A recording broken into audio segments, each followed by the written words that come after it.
Hello guys, कैसे आप सारे। आज मैं एक और वीडियो आपके लिए लेके आया हूँ। ये आपका इग्नू में मास्टर में भी ये टॉपिक है फाइनेंशियल मैनेजमेंट का, और आपका बीकॉम में थर्ड ईयर में जो है आपको ये चीज़ प्रोवाइड करी जाती है। बट वहाँ जो है सब्जेक्टिव वाइज तो नहीं होता है, एडिशनल होता है। तो बट यहाँ मास्टर ऑफ कॉमर्स चाहे आप इग्नू से कर रहे हो या किसी से कर रहे हो, तो उसमें आपको ये कंपलसरी लेना पड़ता है फाइनेंशियल मैनेजमेंट, तो इसीलिए ये ज़रूरी है। तो चलिए हम ज़्यादा फालतू की बात ना करते हुए हम अपने टॉपिक पे आते हैं।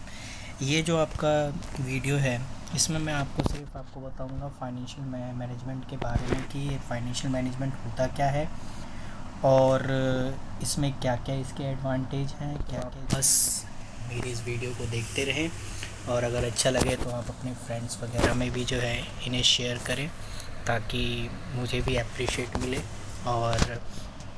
और अच्छी अच्छी वीडियोस जो है मैं आपके लिए लेके आ सकूँ। तो चलिए हम स्टार्ट करते हैं हमारी आज की वीडियो से। तो ये जो वीडियो है ये इंट्रोडक्शन टू फाइनेंशियल मैनेजमेंट है, जो कि आपको दिख ही गया होगा। तो इसमें आपको क्या करना है, क्या सबसे पहले आपको ये पता होना चाहिए कि फाइनेंशियल मैनेजमेंट होता है क्या है। तो यहाँ मैंने मीनिंग के तौर पे लिख भी रखा है कि financial management is a part of business management. The financial management is a responsible for the finance function of organisation. तो मतलब कहा जाता है financial management is a part of business management. आपको अगर याद हो तो हमने 12th में मैनेजमेंट पढ़ा था बिजनेस में, कि मैनेजमेंट जो होता है वो 5 टाइप्स के होते हैं, प्लानिंग, ऑर्गेनाइजिंग, ठीक है ना। तो ये जितने भी 5 टाइप्स के होते हैं, जिसमें आपका प्लानिंग भी आ जाता है, ऑर्गेनाइजेशन आता है, स्टाफिंग होता है, कंट्रोलिंग होता है, और भी सारे इसमें फंक्शंस होते हैं। तो एक मैनेजमेंट के जो पार्ट्स ये जो होते हैं, तो उस तरीके से फाइनेंशियल मैनेजमेंट भी जो कहा गया यहाँ पर कि financial management as a part of business management, ठीक है। तो ये बिजनेस मैनेजमेंट का एक तरीके से ये पार्ट है।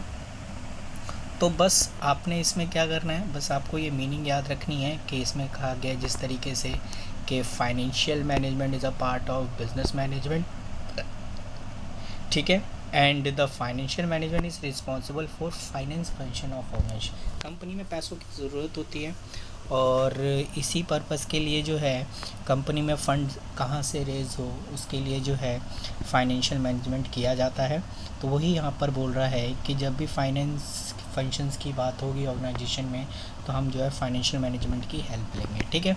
तो ये थोड़ा इम्पॉर्टेंट है। तो देखिए, और भी मैंने बहुत सिंपल सा है कि financial management is a made by 2 word, finance plus management, okay.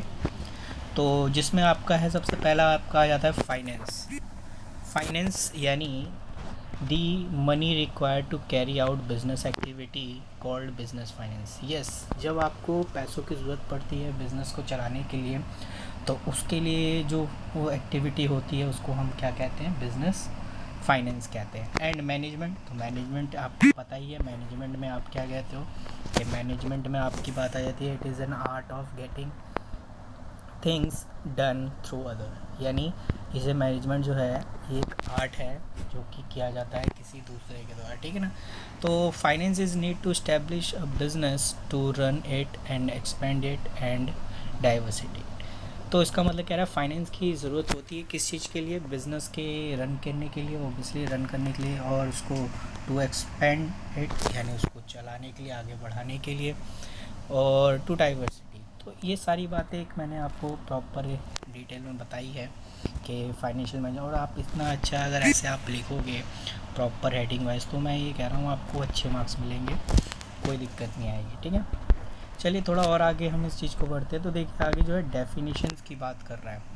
तो डेफिनेशन में आपने क्या देखना है कि financial management is concern with the manager decision. यानी फाइनेंशियल मैनेजमेंट जो होता है is concern with manager decision and that result in the acquisition and financing of short term and long term credit of the firm. इसका मतलब ये है कि financial management is concern यानी एक सहमति लेना फाइनेंशियल मैनेजमेंट से टू द मैनेजर डिसीजन। यानी एक तरीके से हम कंपनी में जो भी डिसीजन ले जिसका रिज़ल्ट ये होगा कि हमें शॉर्ट टर्म फाइनेंस या लॉन्ग टर्म फाइनेंस की ज़रूरत कहाँ से एक्वायर करें, ठीक है।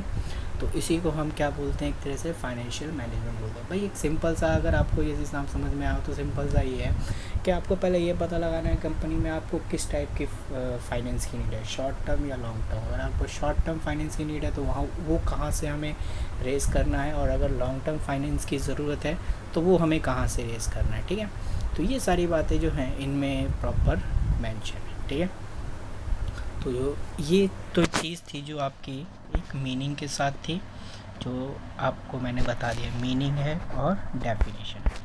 फिर जब हम दूसरे पार्ट में आएंगे जिसमें ये लिखा है कि financial management is a application of planning and control the function of finance function. तो एक तरह से वो फाइनेंस फंक्शन नहीं, ये फाइनेंस फंड है।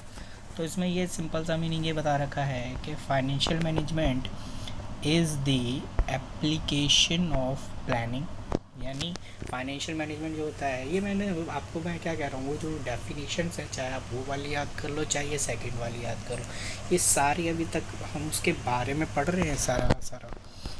तो financial management is application of planning, यानी किस तरीके से हमें प्लानिंग करना है, और अगर वो जो फंड आपके पास आया तो उसको किस तरीके से कंट्रोल करना है कि ज़्यादा से ज़्यादा खर्चा ना हो।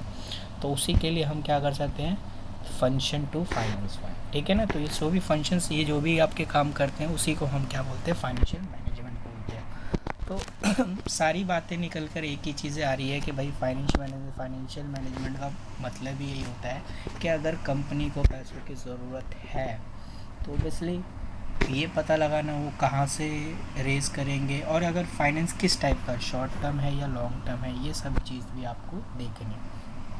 तो ये सारी बातें इसमें मेंशन है।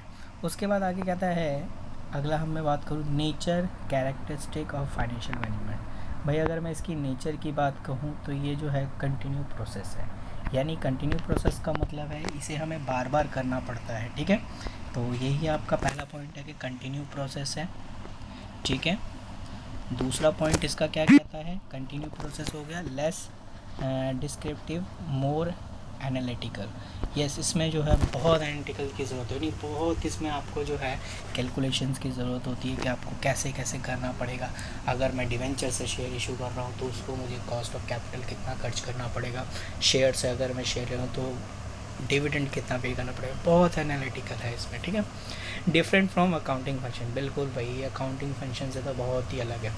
उसमें ट्रांजैक्शंस को रिकॉर्ड करना है, मतलब उसमें पूरे बिजनेस की एक्टिविटीज़ के बारे में होता है, ये सिर्फ फाइनेंस के बारे में करता है। ठीक है, एज अ पार्ट है वो तो एक तरह से। Centralise nature of finance function, ठीक है ना, ये सब जगह इसकी ज़रूरत होती है। और ये जो centralise nature of finance function का मतलब ये है कि जैसे कि बिज़नेस में आपके 3 एक्टिविटीज़ होते हैं, आपके कौन कौन से, जैसे कि आपने 3 लेवल आपने पढ़े थे कि आपका जो है सेंट्रल होता है या आपका टॉप, मिडल और लोअर लेवल होते हैं। ठीक है ना, तो उस पर हम जो है कह रहे हैं centralise nature of finance function, यानी इनका फोकस, यानी प्रॉपर सभी का जो है फोकस इन्हीं का ही होता है, इन पर ही होता है। जो ऊपर के जितने भी बड़े बड़े टॉप मैनेजमेंट ये लोग होते हैं, ये सारा डिसीजन उनके थ्रू लिया जाता है, इसलिए कहा गया है centralise nature of finance function. Wild scope, ठीक है, वाइल्ड स्कोप का मतलब आप समझ रहे हैं कि यहाँ पे आइए भाई इसकी ज़रूरत बहुत बड़े स्तर पर होता है, छोटे स्तर पर इसकी ज़रूरत नहीं होती। And help in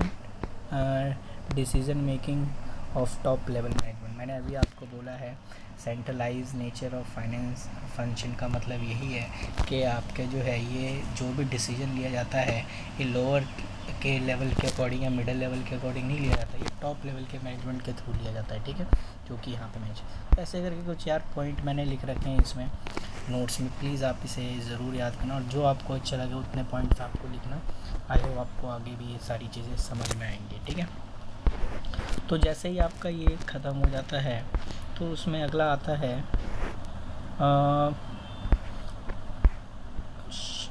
pro wealth maximisation. चलो इसको मैं बाद में आपका कवर अप करूँगा, मैं चाहता हूँ भी आप सिर्फ इन्हीं मीनिंग को ही समझें, और ये जो मैंने जितने पॉइंट्स आपको लिखवाए हैं प्लीज़ जो है इसे आप करिए और अपनी कॉपी में नोट कर लीजिए। ठीक है, तो थैंक यू।